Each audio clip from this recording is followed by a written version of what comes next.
Muito bem, estamos de volta com o programa Coletivo de Imprensa ao vivo nesta quinta-feira, com horários alternativos, na sexta, à 13h, e no domingo, às 20h30. Na semana que vem, nós estaremos fazendo o último programa da temporada de 2010. No dia 23, ao vivo, estaremos entrevistando o prefeito de Bragança, João Afonso Soles, o Jango, que estará aqui conosco, e você vai poder participar também. Hoje estamos entrevistando o advogado Dr. Luciano de Souza Siqueira, ao lado de José Neto, da Rádio Bragança. Vamos continuar falando, falamos bastante de eleição, mas quando eu falei, citei do assunto do direito civil, casamento, pensão alimentícia, divórcio, aí todo mundo, né? Hoje se acha mais, encontram-se mais processos de divórcio, pensão alimentícia, ou mantém a mesma média dos tempos, Luciano? Certamente a mesma média. Certamente a mesma média. Eu não tenho um número exato, estatística sobre isso aí, mas sabe-se que a separação foi abolida. Agora, no meio do ano, no emenda constitucional. A separação ela não era o término do casamento, mas ela terminava as obrigações derivadas do casamento. O que punha fim ao casamento era o divórcio. O que põe fim ao casamento é o divórcio. Então, o casamento, de maneira simples falando, o casamento juridicamente é um contrato, o divórcio é o distrato.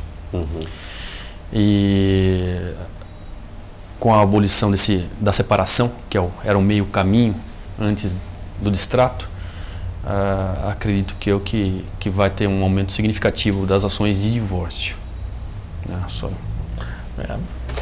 E é verdade que no Brasil o que dá cadeia é pensão alimentícia, fiel depositário. Fiel depositário não mais. Não mais? Não mais. Não mais? Não mais. Já arrumaram uma brecha na lei? Já tem precedentes no Supremo Tribunal Federal. Na verdade, o Brasil existe uma discussão já nos últimos 15 anos a respeito da possibilidade da prisão do fiel depositário. O Brasil ele é signatário do Pacto de São José da Costa Rica. É um tratado sobre direitos humanos que foi celebrado, acho que em 1994, se eu não me engano. E nesse pacto, um dos seus dispositivos diz que para prisão civil somente para devedores de pensão alimentícia, devedores alimentares, e não havendo uma outra hipótese. O Brasil assinou e depois foi incorporado no direito brasileiro através de um decreto legislativo, de modo que isso tomou um peso hoje de caráter constitucional, onde o fiel depositário, a única possibilidade hoje de prisão civil, né, é para o devedor de pensão alimentícia, devedor de alimentos. O fiel depositário não é mais. Esse vai para a cadeia mesmo? Esse vai para a cadeia mesmo. Entendi. Vai para a cadeia mesmo. Ele tem a possibilidade de defesa, ele tem a possibilidade de pagar, evidentemente, mas é a possibilidade de... Agora, dentro da questão do divórcio, do casamento, doutor Luciano, nós vemos que hoje, o senhor já colocou muito bem, né, que a separação acabou, né? E nós temos hoje um problema muito sério, ainda com uma lei chamada Lei Maria da Penha. Por que não se consegue colocar em prática, juridicamente falando, esta lei, que nós tivemos aí, acho que foi no começo do ano, meio do ano, vários assassinatos de mulheres que já tinham feito denúncias de maus tratos do marido e de repente aparece na televisão o cara matando a esposa e ela já tinha feito 8 denúncias. Por que essa lei não se consegue colocar em prática definitivamente para proteger as mulheres? São dois aspectos.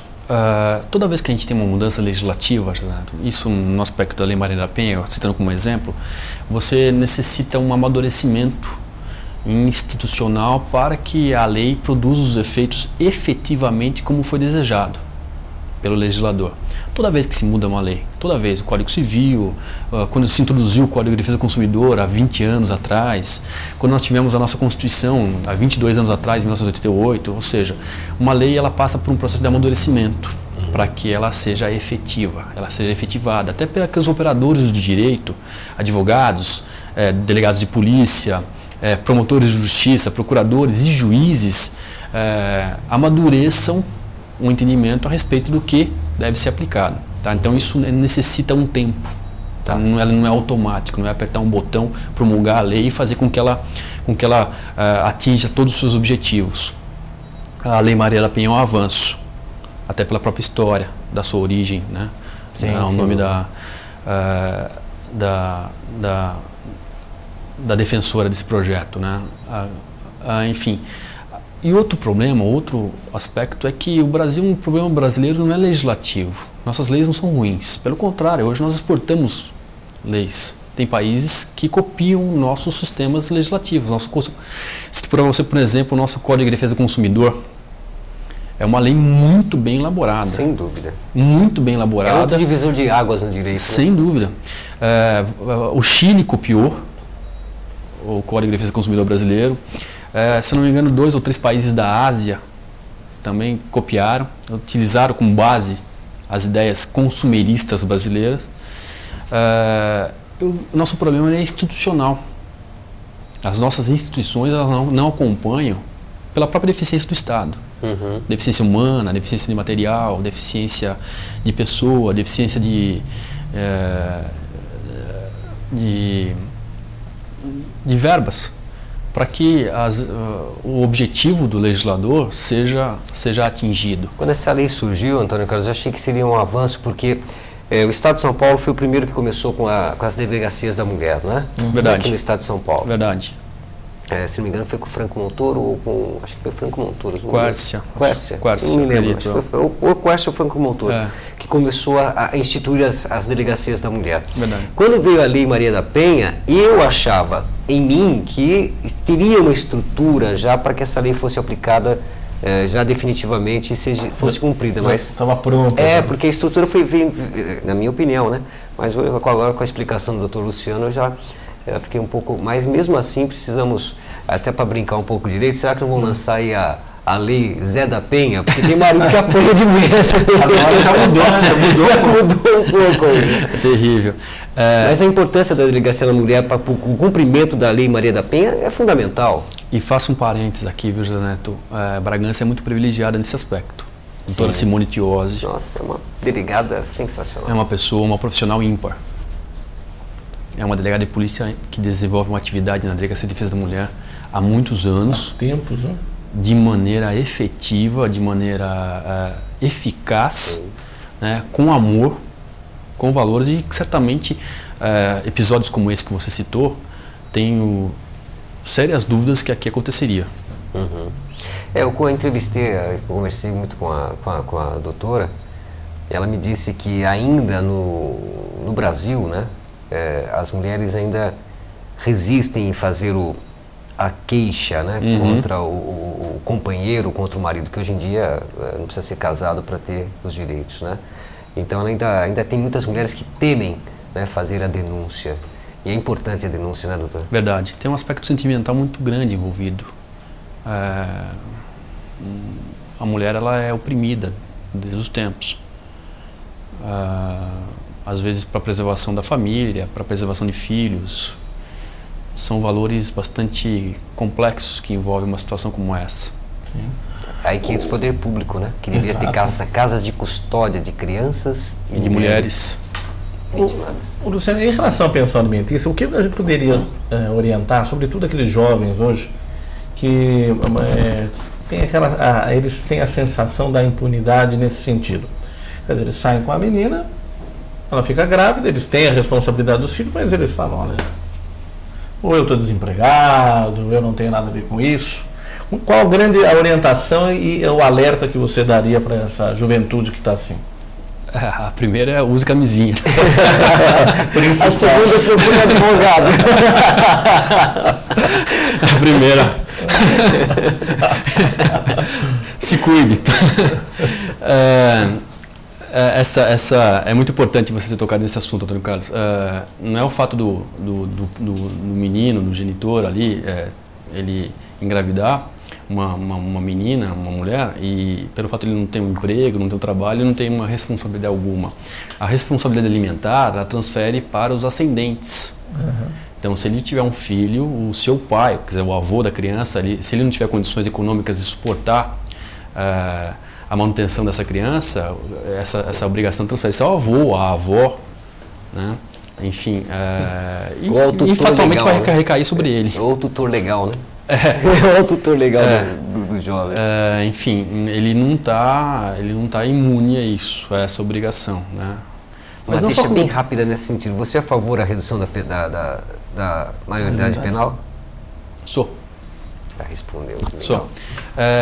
Hoje você não tem mais crianças de 16 anos, 17 anos, né? Um pouco. Hoje a sociedade está amadurecendo muito mais, até pela própria revolução das informações. O acesso à informação hoje é muito fácil.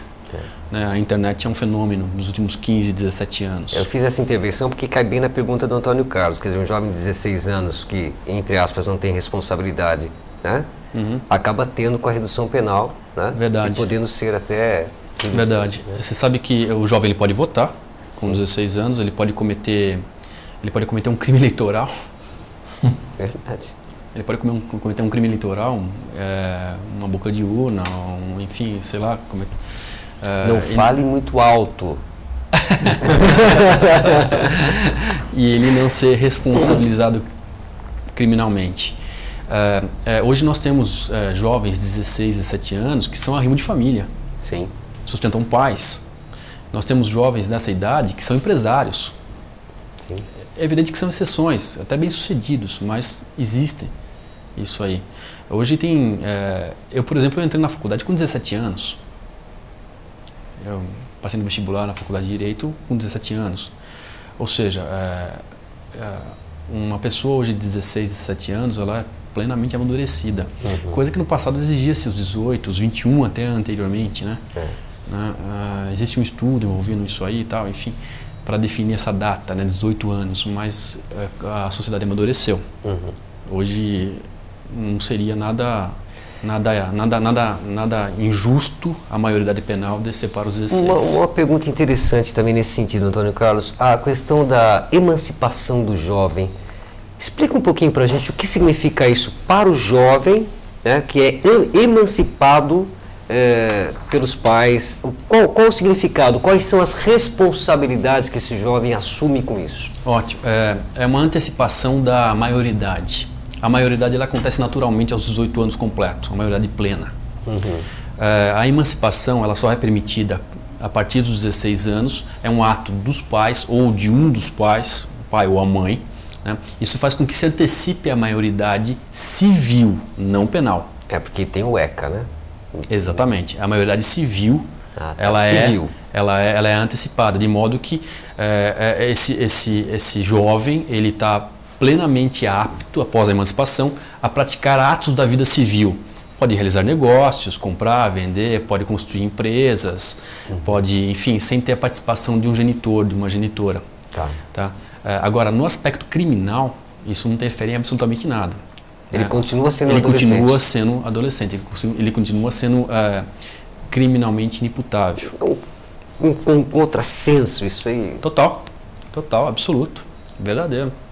O cara é emancipado, civilmente ele está emancipado, mas se cometer um crime, tem aí o ECA e ele não é. A emancipação ela pode vir para o casamento. O casamento, antes dos 18 anos, ele emancipa automaticamente Essa emancipação tira o direito do pai do menino de assumir caso não pague ou não? Não. Não, né? Não. Mesmo que o pai emancipe o jovem, se ele não tiver condições de cuidar do filho que ele fez? O avô é responsável. Entendi. O avô é responsável.